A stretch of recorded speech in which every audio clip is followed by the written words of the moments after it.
오늘도 새벽을 깨워 기도의 자리에 나오신 성도님들을 주님의 이름으로 사랑하고 축복합니다. 살아계신 하나님 감사합니다. 하나님의 크신 사랑, 그 사랑을 기억하며 오늘 하루도 하나님 그 은혜로 살아가는 사랑하는 모든 대한가족들 되게 하여 주시옵소서. 이전에는 우리가 죄인이었고 이전에는 우리가 사망의 그늘에 앉아있던 자이나 예수 그리스도로 인하여 복된 저 하늘나라에 가게 하시고 이제는 하나님 보좌 우편에 앉아있게 하시니 하나님 그 은혜를 누리며 살아가는 천국 백성들 되게 하여 주시옵소서. 그러나 그 은혜를 기억하며 우리가 우리의 신앙이 이 자리에서 멈추는 것이 아니라 끊임없이 하나님 주신 은혜에 감사하며 한 걸음 한 걸음 하나님 그 성화의 걸음을 날마다 이끌어 나가는 백성들 되게 하여 주시옵소서. 그 힘은 나의 의지가 아니라 성령의 은혜에 있음을 기억하게 하여 주시옵소서. 성령 하나님 나를 이끌어 주셔서 오늘도 내가 기뻐하는 것이 아니라 내 배가 신인 사람들이 아니라 하나님이 기뻐하신 것에 더 열심 내게 하여 주시고 하나님이 좋아하시는 것에 나의 마음도 반응하게 하셔서 하나님 기뻐하신 그 길에 이끌려 살아가는 주의 자녀들 되게 도와주시옵소서. 하나님 이제 여름 사역들이 얼마 남지 않았습니다. 특별히 다음 세대 사역이 7월부터 시작되게 됩니다. 하나님 사랑하는 주의 자녀들 한 사람 한 사람 붙들어 주시고 교육부서와 섬긴 사람들을 기억하여 주셔서 하나님 이 여름 사역 가운데 은혜 베풀어 주시기를 간절히 소망합니다. 우리 아이들이 믿음으로 살아가게 도와주시고 오직 믿음으로 살아가는 그 아브라함과 같이 하나님 우리 자녀들도 하나님을 만나며 반응하는 그 믿음의 역사가 일어나게 도와주시옵소서.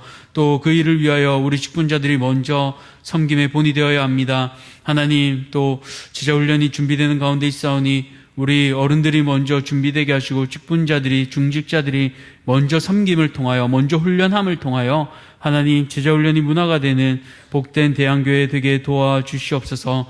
오늘도 특별히 이 사랑하는 대한교회를 떠나 타지에서 외국에서 지내는 사랑하는 주의 자녀들이 있습니다. 하나님 그들 가운데도 동행하여 주시고 날마다 주께서 아버지 되어 주셔서 부모 되셔서 이 자녀들을 이끌어가 주시옵소서. 우리 가운데 또 육신의 질병으로 아파하는 지체들이 있습니다. 주님께서 어루만져 주시고 회복시켜 주셔서 하나님 속히 이 자리에 나와 함께 예배드리는 그 놀라운 역사가 일어나도록 하나님 은혜 베풀어 주시옵소서. 이제 말씀을 듣습니다. 말씀을 듣는 가운데 순종하는 마음도 열어주시고 말씀에 반응하는 복된 대한가족들 모두 되게 도와주시옵소서.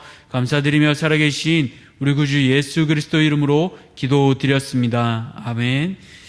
오늘 하나님께서 우리에게 주시는 말씀은 레위기 22장 17절에서 33절까지 말씀, 레위기 22장 17절에서 33절까지 말씀, 제가 가진 구약 성경으로 179쪽입니다.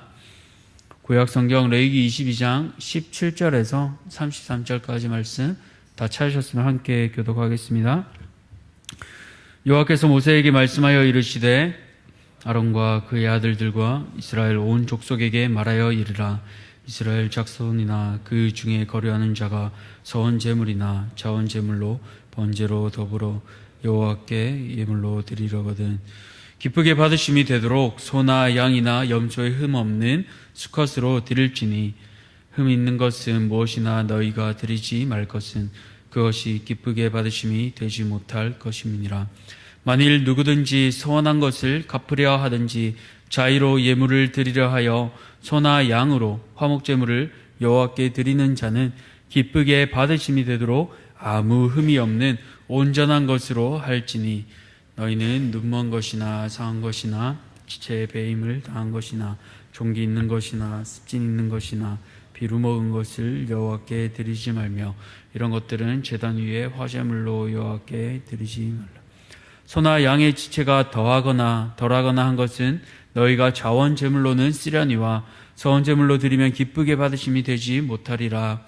너희는 고환이 상하였거나 치었거나 터졌거나 배임을 당한 것은 여호와께 드리지 말며 너희 땅에서는 이런 일을 행하지도 말지며 너희는 외국인에게서도 이런 것을 받아 너희의 하나님의 음식으로 드리지 말라.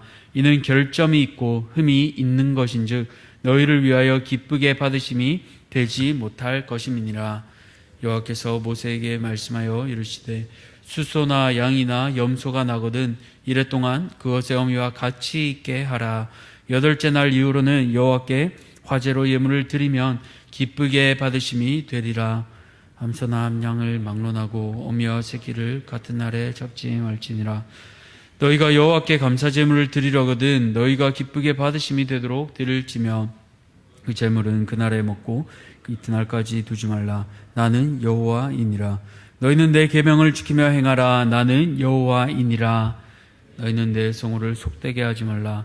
나는 이스라엘 자손 중에서 거룩하게 함을 받을 것이요 나는 너희를 거룩하게 하는 여호와요 너희의 하나님이 되려고 너희를 애굽 땅에서 인도하여 낸 자니 나는 여호와이니라. 아멘. 오늘 마음은 태도로 나타납니다. 마음은 태도로 나타납니다. 라는 제목으로 함께 말씀을 나누고자 합니다. 사람에게 눈에 보이지 않는 것이 있다면 아마도 마음일 것입니다. 그러나 그 마음은, 보이지 않는 마음은 또 보이는 태도로 나타나는데요. 예를 들어 좋아하는 사람이 있다면 그 사람에게 기프티콘을 보내거나 아니면 격려의 메시지를 보내는 등 그 마음이 보이는 태도로 드러나게 됩니다. 이처럼 보이지 않는 마음은 그 담은 것이 태도로 드러나게 되는데요. 그렇다면 오늘 하나님을 향한 우리의 마음은 어떠한 태도로 나타내야 할까요? 그것을 오늘 본문 말씀을 통해 함께 나누고자 합니다. 첫 번째로 하나님을 향한 마음은 어떤 태도로 또 나타내야 할까요? 바로 예물을 드릴 때 가장 좋은 것으로 드려야 합니다. 오늘 레위기 22장의 전반부 부분을 보시면 제사장들에 관한 내용을 살펴보았고 이제는 하나님께 예물을 드리는 방법이 17절에서 33절까지 나오고 있습니다. 먼저 18절부터는 이제 대상이 제사장뿐 아니라 이스라엘 온 족속과 또 더 나아가 그 중에 거류하는 자들로 확대됩니다. 하나님을 예배하고 섬기는 일은 제사장들에게만 한정된 것이 아니라 그분의 백성과 또 그 땅에 사는 모든 자의 마땅히 행할 의무라는 것을 의미합니다. 보통 의무라고 생각하면 조금 어렵게 느껴지실지도 모르겠습니다. 그런데 이것은 다시 생각해 보면 의무가 아니라 특권입니다. 아무나 하나님 앞에 나올 수 없습니다. 그분의 백성만 가능합니다. 이방인들은 허락되지 않았습니다. 그런데 하나님께서는요, 이스라엘 자손과 그 가운데 머무는 자들에게도 이 특권을 허락하신 것입니다. 그러면 이 특권을 어떤 태도로 드려야 할까요? 오늘 본문을 보시면 가장 많이 나오는 문구가 바로 기쁘게 받으심입니다. 무려 6번이나 반복되고 있는데요. 그 중에 먼저 서원제물이나 자원제물에 관한 내용이 나옵니다. 먼저 서원제는 원어로 가까이 가다라는 뜻을 가진 고르바노라고 하는데요. 우리가 잘 아는 고르반, 즉 하나님께 드린 것, 바친 예물이라는 뜻입니다. 이 서원제나 자원제물의 공통점은 예물을 드리는 당사자가 강제로 드리는 것이 아니라 말 그대로 자원해서 드리는 것입니다. 기뻐서 또는 무언가 소원하고 싶어 자원해서 드릴 때 그 마음은 참으로 귀한 마음입니다. 그렇게 그 마음이 담긴 예물은 흠 없는 것으로 표시됩니다.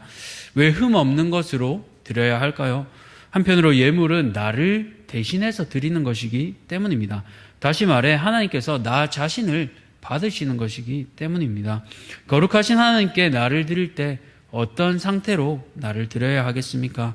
더러운 모습이 아니라 가장 깨끗하고 받으시기 좋은 모습이어야 하지 않을까요? 우리가 동남아 쪽 여행을 가보시면 길거리에서 파는 음식을 볼 때 담배를 피면서 이렇게 요리하는 모습을 볼 수 있습니다. 어떻습니까? 드시고 싶으십니까? 담뱃재가 들어가서 겁이 나지 않습니까? 별로 먹고 싶지가 않습니다. 그런데요, 호텔이나 고급 식당을 들어가면 그런 걱정을 할 필요가 전혀 없습니다. 마찬가지로 또 귀한 손님들이 올 때 우리는 어디로 대접하러 갑니까? 아무 음식이나 대접하지 않습니다. 위생을 걱정해야 되는 길거리 음식이 아니라 호텔이나 품위 있고 분위기 좋은 곳으로 보통 모시게 됩니다. 이처럼 사람조차도 그런데 하물며 사람이 아닌 거룩하신 하나님 앞에는 어떠해야 할까요? 가장 좋은 것으로 기쁘게 드려야 하지 않을까요? 그런데 여기서 우리가 기억해야 할 것은 바로 하나님께서는 어떠한 돈이나 이 물질이 필요해서 예물을 말씀하시는 것이 아니라는 것입니다. 말씀으로 세상을 창조하신 분에게 무엇이 더 필요하시겠습니까? 저는 아이를 키우면서 하나님 마음을 조금씩 더 알아갑니다. 아버지와 아들 이 관계에서는 사랑의 마음이 필수입니다. 누가 그 사랑의 마음이 더 클까요? 부모입니다. 그리고 그 사랑은 자녀를 향한 태도에서 또 나타나죠. 지금 앉아 계신 성도님들 혹시 처음 자녀들이 태어날 때 어떤 옷을 입고 갔는지 기억나십니까? 시간이 너무 오래돼서 가물가물하십니까? 저는 무슨 옷을 입고 갔을까요? 아이를 낳으러 가기 전날 아내와 이런저런 얘기를 하다가 무슨 옷을 입고 가야 할까 고민을 많이 했었습니다. 그러다가 정장을 입고 가기로 했습니다. 왜냐하면 아내의 뱃속에 있던 그 아들이 처음 세상에 나와 아빠를 만나는 날이기 때문에 가장 멋진 모습으로 아들에게 보여주고 싶었기 때문입니다. 그래서 정장을 입고 가려고 했지만 아내의 만류로 정장은 입지 못하고 다른 옷으로 입고 갔습니다. 이처럼 아이를 향해서 가장 좋은 모습을 보여주고 싶은 것이 바로 부모의 마음입니다. 또 아비의 모습입니다. 하물며 사랑하는 우리를 향한 그 아버지 하나님의 모습은 어떠할까요? 늘 좋은 것을 주고 싶어 하시고 가장 좋은 것을 주시고 싶은 그 아버지 앞에 우리는 어떠한 자세로 예물을 드려야 할까요? 하나님은 만홀히 여김을 받으실 분이 결코 아닙니다. 우리가 사람에게도 상한 것이나 유통기한이 지난 것을 주면 싸우고 관계가 틀어집니다. 그 흠이 없는 것의 목록이 22절부터 24절까지 나오는데요. 세어보면 수가 12가지로 나옵니다. 앞서 1절부터 16절까지 제사장이 흠이 없어야 하는 것도 12가지로 나오고 있는데요.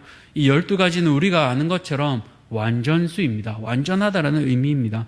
이것을 통해 제물을 드릴 때 흠이 없는 12가지를 피하며 완전하신 하나님 앞에 드리는 그 의미를 다시 생각하게 되는 것입니다. 그럼에도 불구하고요, 이스라엘 백성들은 말라기 1장을 읽어보시면 하나님께 눈먼 희생제물, 또 저는 것, 병든 것을, 즉 흠이 있는 것을 드렸던 그 모습이 나옵니다. 이것을 보면 하나님께서 한탄하시는 모습이 말라기 1장 6절부터 나오는데요. 제가 읽어보겠습니다. 내 이름을 멸시하는 제사장들아, 나 만군의 여호와가 너희에게 이르기를 아들은 그 아버지를, 종은 그 주인을 공경하나니 내가 아버지일진데 나를 공경함이 어디 있느냐? 내가 주인일진데 나를 두려워함이 어디 있느냐 하나? 너희는 이르기를 우리가 어떻게 주의 이름을 멸시하였나이까 하는도다. 너희가 더러운 떡을 나의 제단에 드리고도 말하기를 우리가 어떻게 주를 더럽게 하였나이까 하는도다. 이는 너희가 여호와의 식탁은 경멸히 여길 것이라 말하기 때문이라. 이 더러운 떡 희생제물 너희 총독에게 바쳐보라. 그가 기뻐하며 받겠느냐라고 하나님께서 되물으십니다. 그리고 무엇이라고 말씀하십니까? 만군의 여호와가 이르노라. 너희가 내 제단 위에 헛되이 불사르지 못하게 하기 위하여 너희 중에 성전문을 닫을 자가 있었으면 좋겠도다. 내가 너희를 기뻐하지 아니하며 너희가 손으로 드리는 것을 받지도 아니하리라. 그 더러운 제물들을 가지고 예물이라 가지고 오는 것을 보니 차라리 성전문을 닫을 자가 있었으면 좋겠다. 내가 너희를 기뻐하지 아니하며 너희가 손으로 드린 것을 받지도 아니하리라. 분노하시며 슬퍼하시는 모습이 하나님의 모습입니다. 사랑하는 성도님들, 오늘 거룩하신 하나님 앞에 어떤 태도로 나아가고 계십니까? 하나님 앞에 어떤 음식을 예물로 드리고 계십니까? 단백제가 들어간 흠이 있는 음식입니까? 아니면 깨끗하고 기쁘게 받으실 만한 정갈한 음식을 드리고 계십니까? 하나님을 향한 이 귀한 마음은 태도로 나타나게 됩니다. 시간을 드릴 때도 누구도 방해하지 않는 이 새벽 첫 시간을 드리는 것, 그리고 일어나 출근하기 전에 이 말씀을 먼저 선택하는 것, 이것이 바로 하나님 앞에 흠없는 마음이요 귀한 마음입니다. 그 귀한 마음으로 우리를 하나님이 기뻐하시는 거룩한 산 제물로 드려야 합니다.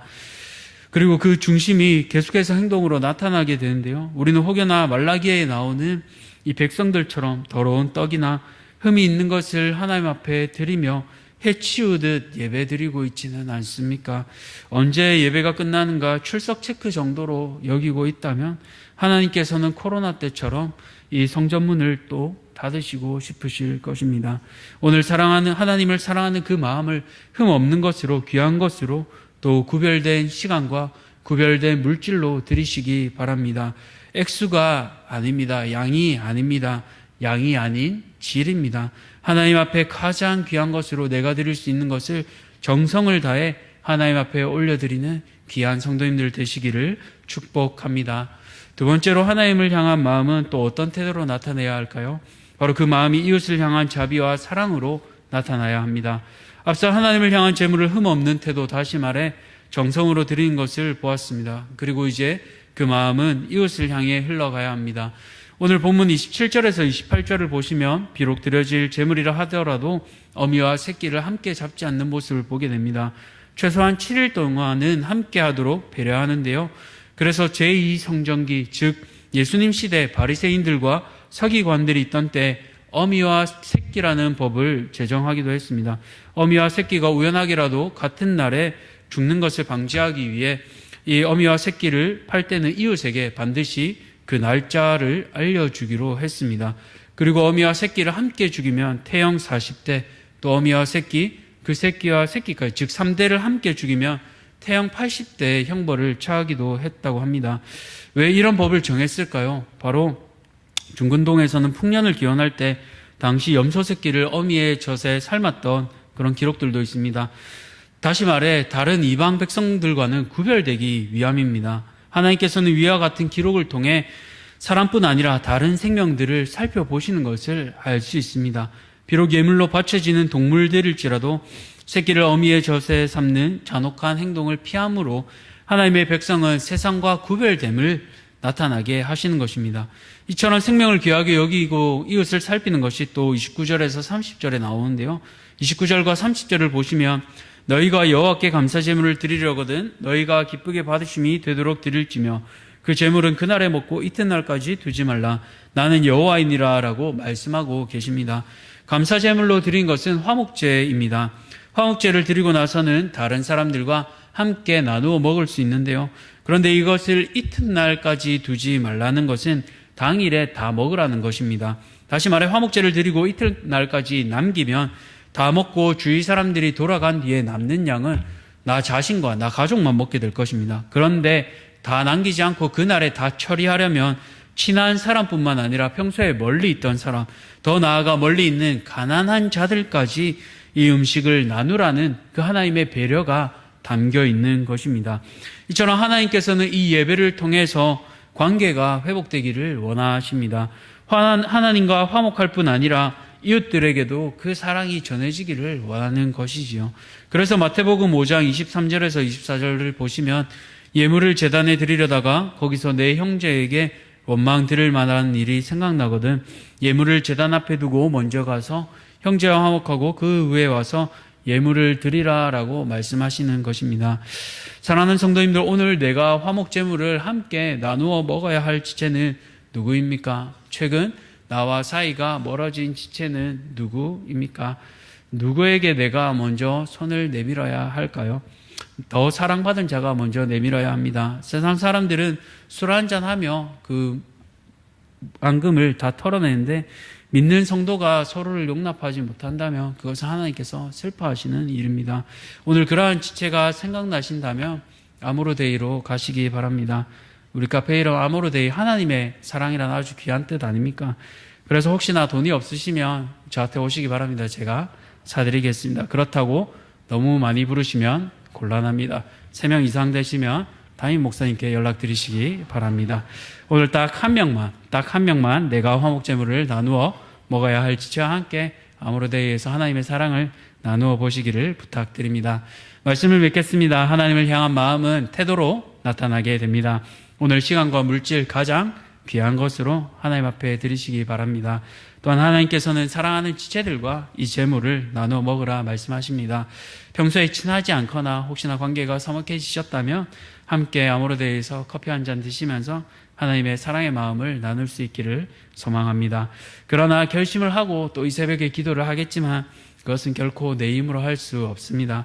오늘 나를 위해 자신을 흠없는 제물로 드리신 그 예수님을 기억하며 십자가를 깊이 묵상하시기 바랍니다.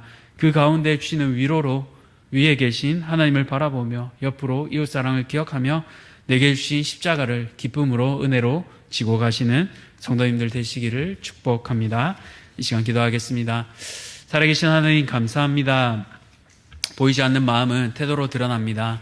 오늘 그것을 위로 하나님께 또 가장 좋은 것으로 드리는 그 귀한 마음을 기억하게 하여 주시고, 또 옆으로 화목제를 나누어 먹는 가장 가난한 자들과 사이가 멀어졌던 자들에게도 나누어 그날에 다 먹으라 하신 그 긍휼의 마음을 기억하기를 소원합니다. 그러나 하나님, 내가 다짐하고 또 이 시간 기도하지만 내 힘으로 결코 할 수 없음을 정직히 고백합니다.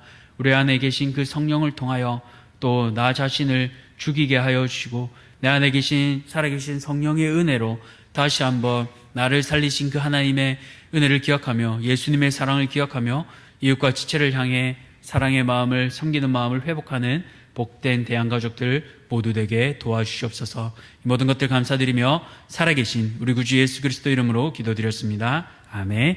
하늘에 계신 우리 아버지여, 이름이 거룩히 여김을 받으시오며 나라가 임하시오며 뜻이 하늘에서 이루어진 것 같이 땅에서도 이루어지이다. 오늘 우리에게 일용할 양식을 주시옵고, 우리가 우리에게 죄 지은 자를 사하여 준 것 같이 우리 죄를 사하여 주시옵고, 우리를 시험에 들게 하지 마시옵고 다만 악에서 구하시옵소서. 나라와 권세와 영광이 아버지께 영원히 있사옵나이다. 아멘. 오늘은 러시아에 계신 이한우 선교사님을 위해 기도하겠습니다. 첫 번째로 세례받은 성도들의 신앙이 나날이 성장하도록, 또 두 번째로 하나님의 은혜로 교회당 신축이 잘 진행될 수 있도록, 마지막으로 특별히 북한 노동자들이 있는데요, 그들이 건강하게 일할 수 있도록 기도해 주시기 바랍니다. 러시아에 계신 이한우 선교사님을 위해 기도할 때 세례받은 성도들의 신앙을 위해, 또 교회당 신축을 위해, 또 그 가운데 북한 노동자들이 하나님을 영접할 수 있도록 그렇게 함께 기도해 주시고, 개인의 기도 제목으로 함께 기도의 자리로 나아가겠습니다.